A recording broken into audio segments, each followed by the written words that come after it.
Welcome to Through the Trauma podcast. My name is Amber Larkins, published photographer, storytelling expert, visual artist, entrepreneur, speaker, and coach.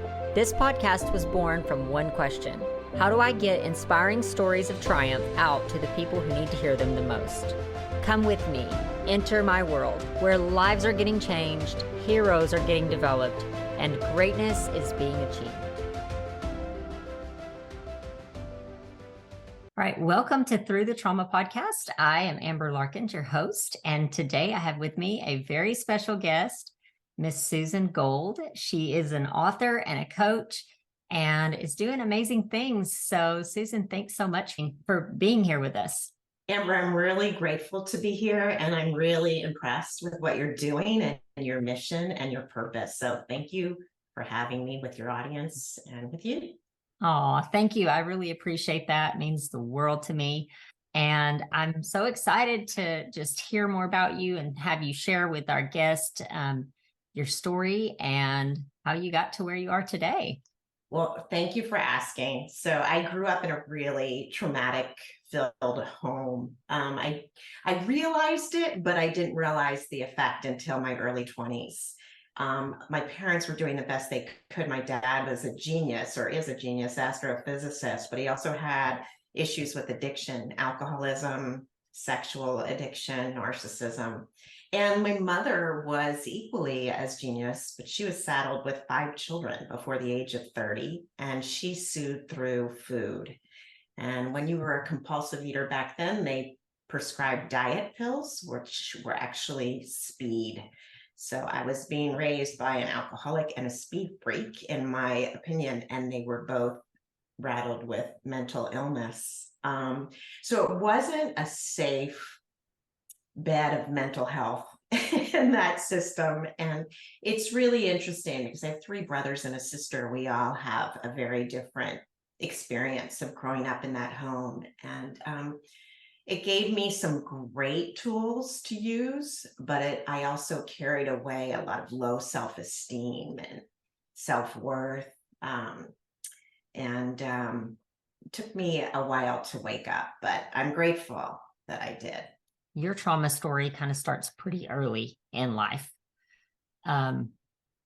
way back when you were a kid. So you think you have some childhood trauma there. I didn't understand fully the word trauma until much later, but I knew very early on, 2 years, 4 years. At 6 years old, I was in the kitchen alone and opened a bottom cabinet, and there was a knife block with knives in it, and I took one out and I just surveyed the blade, and I was thinking, if I could just push this through my little heart, this would all be over.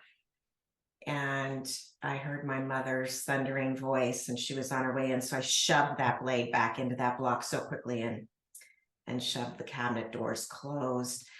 It was very intense. My mother could be incredibly loving, and she was an amazing homemaker. She was really gifted and bright, but she could switch on a dime, and you'd be beaten and you didn't know why you were being beaten. So it was very troubling. And my father looked like the hero from the outside, but as I got into adulthood, I saw his mask drop, and he was a big Peter Pan kid, and there was my mother saddled with all of this weight.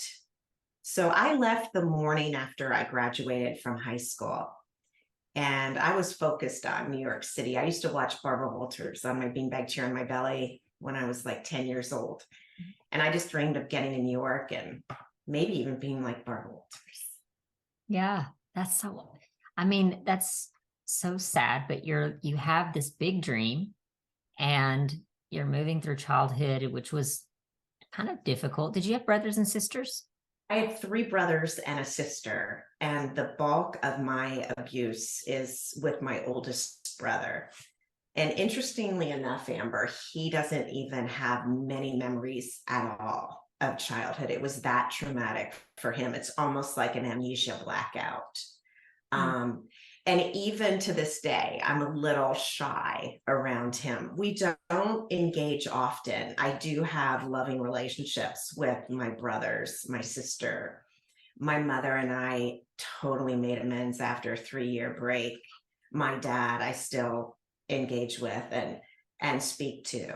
But it's taken a lot of work, both linear talk therapies and then more somatic modalities to really move through the trauma. I really saw it surface in my 20s. I was acting out the same types of abuse that I had seen in my home growing up. I was in an abusive relationship. I'm embarrassed to say I was there because the gentleman held the purse strings. And it was just as easy for me to lie as it was to tell the truth. And my friends were becoming more fair weather, and my goals were dropping by the wayside. And I had been sexually harassed in the workplace. And that following morning at 7 a.m., I rang the doorbell of Barbara Walters because she had become my personal exercise client. I was her trainer. And she took one look at me and she said, Susan, get in here. What is going on with you? And she got it out of me that I'd been sexually harassed. And she said, I'm coming to work with you this morning and we're confronting this man. And I thanked her profusely, but I said I'd deal with it. And I did. I went in that morning and confronted my boss. And he said, do you have everything you need? I said, yes. And he said, great, you're fired. So I think I had maybe 2.5 months of cash in the bank. I was newly sober because I realized I too had the same issue my father had and was using alcohol to soothe. And I decided I was going to launch my own talent brokerage firm. And I did. And my first deal was to knock on the door of the factory to convince Andy Warhol he needed to do a commercial for Pontiac that he didn't really want to do. Let me just be sure that I'm going to clarify this. So you had this childhood trauma that stemmed from abuse, basically in the home, both physical, was there physical abuse as well as narcissistic? Physical, mental, emotional abuse, sexual abuse of every type, boundaries violated. It was just slathered in every crevice and corner, Amber. So my question is this: how does someone take that childhood trauma and then move out, you get out from underneath that blanket of abuse, and then you strive to an amazing success? I mean, you've done some amazing things in your life. How does that happen? I got the messaging early that there was going to be no one to take care of me, that I had to figure it out and be independent. So that was a huge motivator.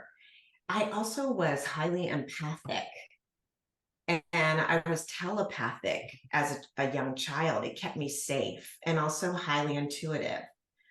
So I was very, very driven. I wasn't afraid to ask questions. I wasn't afraid to be vulnerable. And that really served me as an adult moving forward. And I took a lot of risk. And I think that was as a result of growing up in the home that I did. Now, do you look back on this childhood trauma, the things that you dealt with as a child? Do you look back on that now and think, this is kind of what the reason I am the person I am today?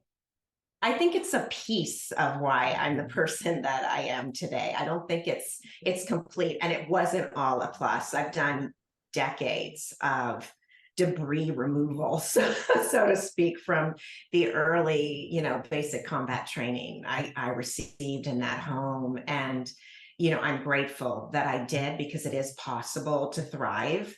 But I was pushing through a lot of pain early on, and it's unveiled itself over the decades. It almost feels like each decade was a different, sort of nut to crack and piece of trauma to unpack.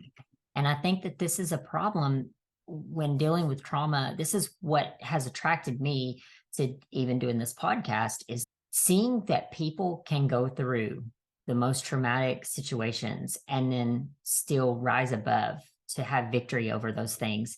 to me is a magnificent thing, but it's a beautiful thing. It's the whole idea of exchanging ashes for beauty. Is that how you say it? Or, beauty for ashes, or it's beautiful and it's fascinating to me. So I am always curious, like when I speak to people like you, like what is it that you could tell someone else, hey, you know what, if you're dealing with some of these things, these are some things that I use to kind of compensate or rise above. Do you have anything off the top of your head that you can think of? Well, I've garnered many tools from many mentors and teachers and gurus on my journey. And I think the first thing is for people to know they're not alone. I mean, it was really revealing to me when I was sitting around a table and other human beings were sharing exact stories of what had transpired in my own home. I had so much shame around it, and I was so secretive about it. I mean, even my college boyfriend had no idea. Now I've written a book, and my high school classmates are like, what? We had no idea this was happening. You didn't show your cards. And I think the first thing is there's no shame. And there's never been more help and more acceptance to receive help around these issues today. And I'm really grateful that the paradigm is shifting. Yeah, I just had a conversation yesterday with another guest about, the stigma and the shame. And this is something I see resounding in trauma when I talk to people that have dealt with trauma, that a lot of times there is shame, and this is the reason why we don't talk about it. And I wish that we could normalize. I wish that we could find a way that shame doesn't have to be there. Talk to me a little bit about, did you ever try to stick things back into like a nice, neat little box and not talk about them? It seems to me like you were forthright in really getting free from these things, but was there ever a time where you said, I'm just gonna put these things away and ignore them? I really tried. I had the compartments constructed, and I did my best to hold control until I couldn't any longer. And I really had to surrender. And as I mentioned, it was in layers that it was revealed and came off. I don't think in my 20s, if I tried to attack it all at once, I would have been able to stay on the planet. So I've learned through different modalities, and really somatic work has helped me the most. It was important for me to get the verbal storyline down, but talk therapies only went so far to bring me back full circle to the trauma and re-traumatize me again. What's really helped is more somatic therapies, really going into my body and exploring the trauma pockets that are hidden and releasing them, really shifting at a cellular level. Mm-hmm. So you would say that's the single biggest impactful thing that you've done as far as releasing the trauma? When I was in my early 40s, my early 40s, I met one of my biggest teachers, and that was the man who would become my ex-husband. And the reason I'm bringing it up is because it was a perfect storm. I needed to use everything I learned in that family system growing up to stay safe. I needed to use the long-term silent meditation retreats and the experience of silence and holding no contact. I needed to use the focus that endurance sport had given me, that grueling determination. I was standing up and carrying a relationship with one whom I now see and perceive as a narcissist. And I didn't understand how that was truly draining me. Here I thought I met the man of my dreams and Mr. Wonderful. And ultimately we did marry, we had a child, and I bought our family home. And then the mask really started to fall. And my friends all said, you're so accomplished. You're so brave. you really stand up and take responsibility. But living with that personality, and that personality, I could almost draw a line straight back to my own father. Feeding that personality drained me so deeply that I became isolated. And I was so codependent and terrified of being abandoned and neglected. I was willing to stand up and continue to carry the load. Ultimately, I tried to make him responsible, fiscally responsible, through a postnuptial agreement. And we got to the last term. And I was thrilled, Amber, because I thought my marriage was going to be saved, even though I knew intuitively, it was way past the expiration date. And ultimately, his eyes went in those cold, lizard-like slits. He folded his arms. He said, I'm hiring an attorney and I'm filing for divorce. And that intuitive voice was over my right shoulder and said, this is the universe doing for you what you cannot do for yourself. And that turned in to the most profound experience that really created ultimate soul evolution. And I feel like this is the reason I came to Earth, to walk through that family, to walk through the alcoholism and the abuse of my 20s, to walk through clinical depression in my 30s. And now here I was facing narcissistic abuse, and to really pivot through that and come out the other side in appreciation for that lesson. Do you think that the abuse, both in your family as a child and then in your marriage, has that made you want to understand more about the treatments and about the the different modalities that you can use to overcome these things, and the abuse itself? Just like, how does this all transpire? Where does it come from? Do I see patterns? Like, does it make you think through a little bit deeper, these things? It was like Sherlock Holmes putting the pieces together. I mean, I had heard the word alcoholism, but I didn't think it touched me or would have any issue if my partner was an alcoholic. I had heard the word narcissist. I didn't think it would really have an impact. And once the pieces all came together, yes, I was highly motivated to get help and find the modalities that would heal. And ultimately, in the circumstance with my husband, he remained in the master bedroom, and I, by choice, took a mattress on the floor in a partial conversion in the garage in a home that I had bought and paid for and maintained for our family. And it was 1 year in that scenario. And I turned that room into a little monastery, and I did the inner work that was necessary to transform. And I healed, and I held no contact, and I held no eye contact with a man that I had loved. It was excruciatingly painful. And there were moments that I had so much rage, I didn't know if I would be able to walk through because it felt so unjust. But I kept repeating that voice that I had heard, this is the universe doing for you what you cannot do for yourself. And it gave me hope that if I continued to tread and trudge and believe, that I would be okay. And this would be transformational. And it was a calendar year until I could finally write him a 6-figure check. And he was willing to leave and find his next source of supply. And I was finally free. I finally knew who I was inside. I finally understood people saying, you are powerful. I got it inside. I didn't need the attention of a male or a partner to be okay.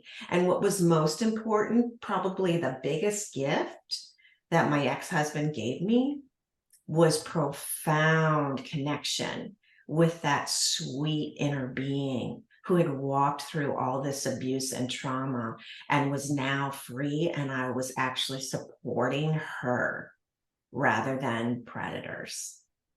Wow, you just said a whole lot right there. But one of the most profound things I heard you say is you kept hearing this voice that the universe is doing this for you, what you can't do for yourself.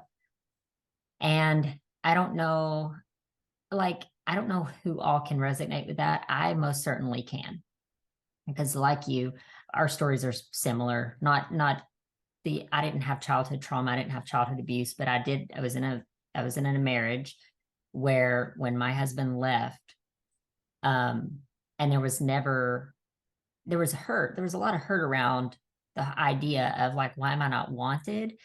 And the idea that he never really even apologized, but he had an affair. He never really apologized. And then there was this whole thing of like, there was never like, I want you back, or I'm sorry that I did this, or never an attempt to make things right.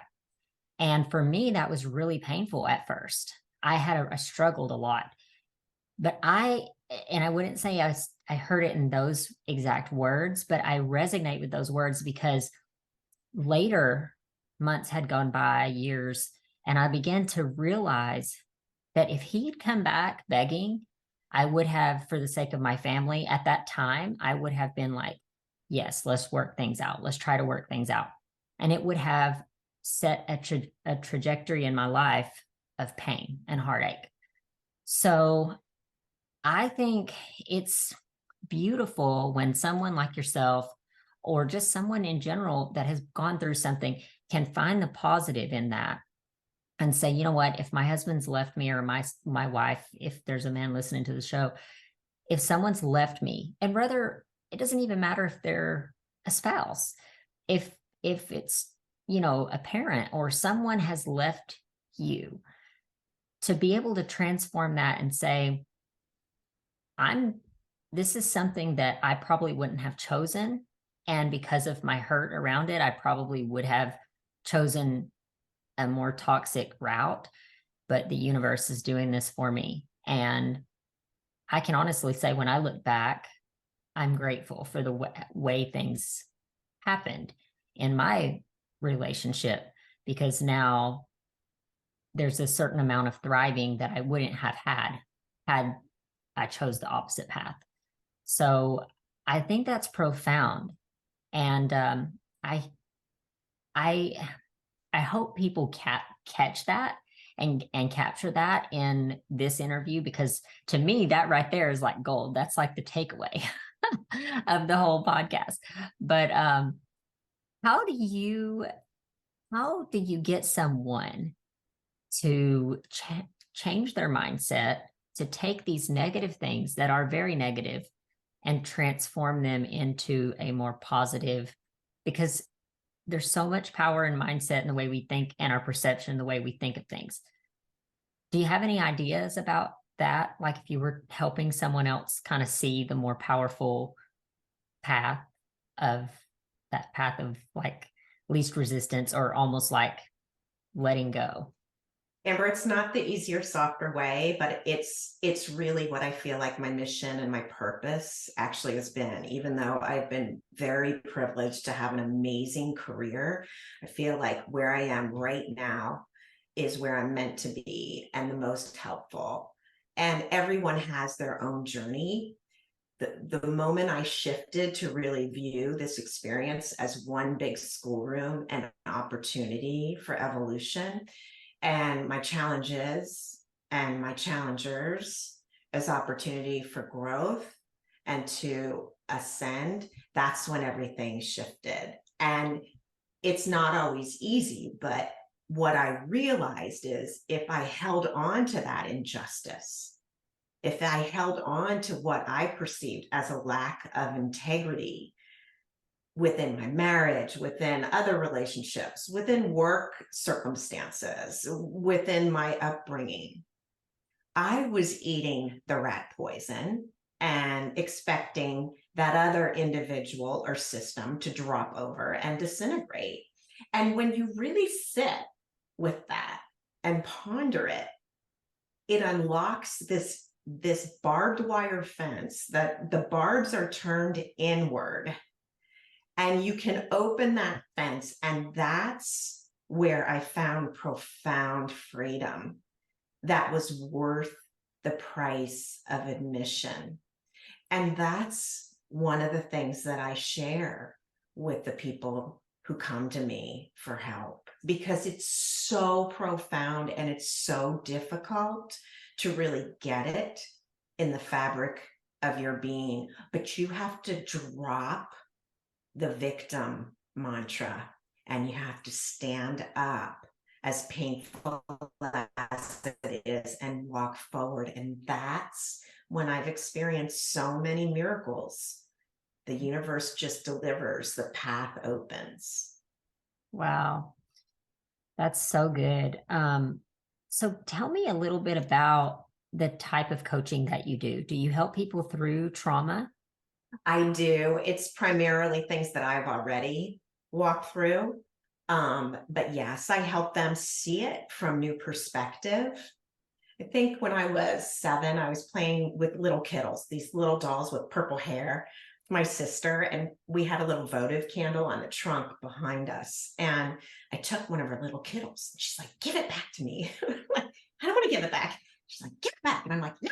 And she took my head under and she like shoved it back. And yeah, I had big hair then too.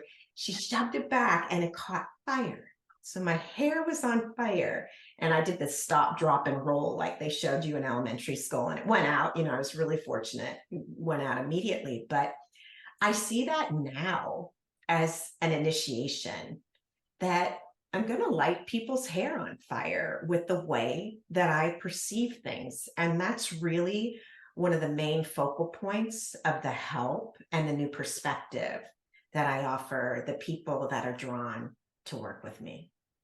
That's awesome. I love your analogy there. I think that's amazing. So what have you written, one book or multiples?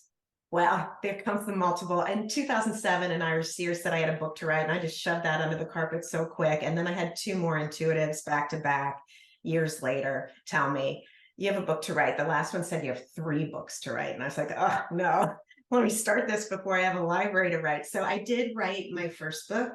It's called Toxic Family: Transforming Childhood Trauma into Adult Freedom. And it's the personal and professional story of my trajectory. But probably what I'm most proud of is it has exercises in the appendix, which serve as a workbook. And they're the same exercises I used and I use today. And they're actually having profound effect on people. I had a new friend in Montana text me. She said at 8:30 in the morning, "I have to come see you." And she knocked on my door at 10 a.m. She had read a chapter and did a corresponding exercise and then sat in meditation. And it was like all the elements just fell into place and it just unlocked a closed door in her mind, but more importantly, in her heart, and shifted her reality in such a positive way. So that's the book. And then I've been told I do have a second book to write. I've been writing down some thoughts and ideas. Intuition has always been of interest to me. So I'm toying with thoughts now, but there'll be at least another book coming. Yeah, that's so awesome. And I love books that have activities that it's like practical things that you can do. Because I like to read. And when I read, I have all these things that, it's like, okay, now how do I apply these things? So when you have action steps, you can start to apply these things. So I think that's awesome. Gosh, so where can people find this book?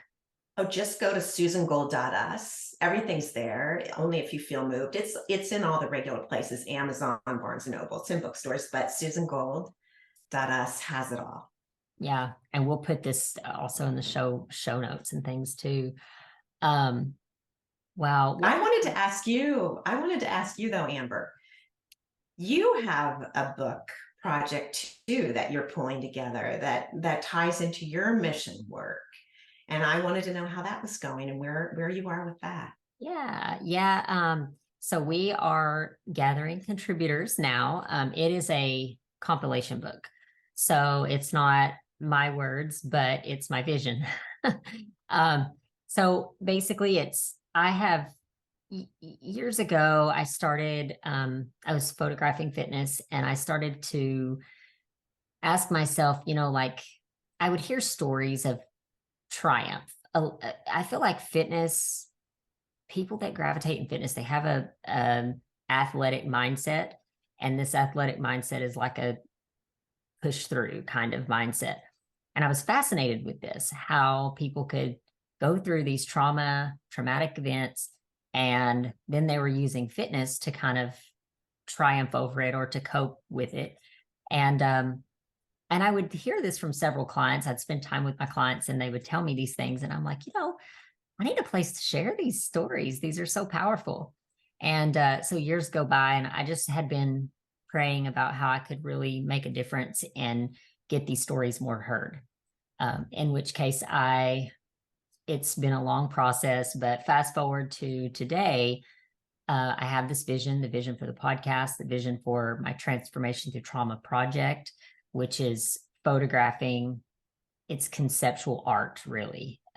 It's inspirational. We sit down, we discuss their trauma story, we photograph the emotion and kind of conceptualize it into art, these artistic images, and then we photograph the triumph. So, like where they are today, who they are today. And what I found through this project is that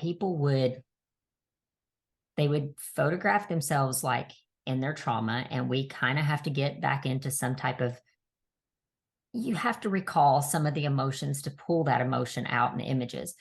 And then immediately after shooting the triumph is like, now people are starting to see like, this defined me, but now this defines me. And I didn't expect this to happen. I just loved art. I've been an artist. I just love art. And, but as I started to see this, and as I would get feedback from clients, and they're like, this has been, I feel like I was able to release my trauma. And I started talking to different therapists, because I obviously am not a therapist and I didn't understand trauma, but I went on this road of trying to understand this. And I thought, if I can give people a place to release and to just express themselves, and maybe sometimes they can't express themselves in words, maybe they need to express themselves in art or some type of artistic form. But being able to just release that is huge. And so that has propelled me into where I'm at now, which the project itself is photos expressing themselves in video, expressing themselves through the written form, which is books, putting their story into a compilation book of sharing just like, the basics of their story, and then giving people a way to get in contact with them through that book. My vision for this entire project is so that people will have a place to go and they know they're not alone. And that's it's a big project, and we're working on it consistently and reiterating it, learning as we do a little bit, and then we'll learn a little bit more and figure it out. But I truly believe it has the potential to change lives, which is why it is a passion of mine. And I'm like, we're going to just keep at it till we figure it out. And I can see it and I can feel it. The book is going to be a tangible way so people can hold it in their hands. And it's so beautiful. So I really want to encourage you to just continue on. And I want to thank you, because I understand this is costly. It takes time, it takes investment, it takes belief, it takes vision. And I really want to compliment you for the amazing work you're doing and the contribution you're making. Well, thank you. That means the world to me. And I appreciate definitely all the support. But I'll tell you, this podcast it's been amazing, because I get to meet people like yourself. I get to hear these different trauma stories. I'm learning every single person that I interview. I'm able to learn something and take something from. And you said something earlier in the interview that you're an empath. I'm also an empath. And I used to think, God, why? Why did you make me an empath? Like, I feel everybody's feelings. I get depressed if someone's hurting. Like, why? I don't want that. It's cursed me. And one day I felt like God showed me, Amber, this is not a curse. This is a gift. you are able to feel people's feelings and take some of the weight off of them. And so you said it earlier too, like we all have a purpose for being here on this earth. And it's like, let's find that purpose and let's live in it. And it's not an easy journey by any means, but it's a fulfilling journey, something that I honestly believe if you're not living in your purpose, you're struggling to find fulfillment. So I just encourage everybody to find their purpose. And, if you need help finding your purpose, I can definitely direct you to some resources that can help you with that. But I encourage that all the way. Thank you so much, Amber. I really feel privileged to know you. Well, you are so sweet. And I feel privileged to know you. You are an amazing human.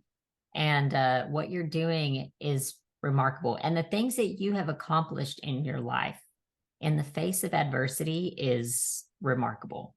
And I think it's valuable that people get to hear stories like yours, because then there's no excuse, So I think sometimes people want to live under the excuse that this all happened to me, and so therefore it's made me XYZ. But you are the definition of someone who has had it happen and has thrived past it, made a successful life in New York, made a successful life in LA, come out of an abusive marriage on top of the world.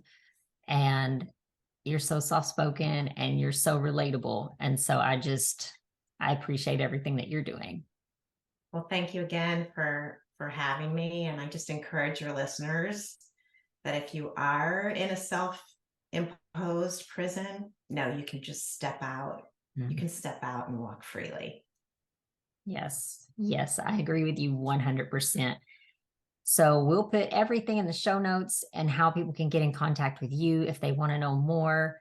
But thank you again, Susan. Do you have any last remarks or anything before we close up? I just hope everybody has a great day after listening to our conversation. This is so awesome. Okay, thank you, Susan. It's so nice having you. Thank you for listening to Through the Trauma podcast. If you have found value in this episode or believe in the mission behind what we are doing, please subscribe so that you never miss any future episodes. Also, be sure to check out our transformation project at transformationthroughtraumaproject.com, where we help inspirational stories get heard on a larger scale through multiple platforms. If you know someone who can benefit from this episode, please share it with them. Until next time.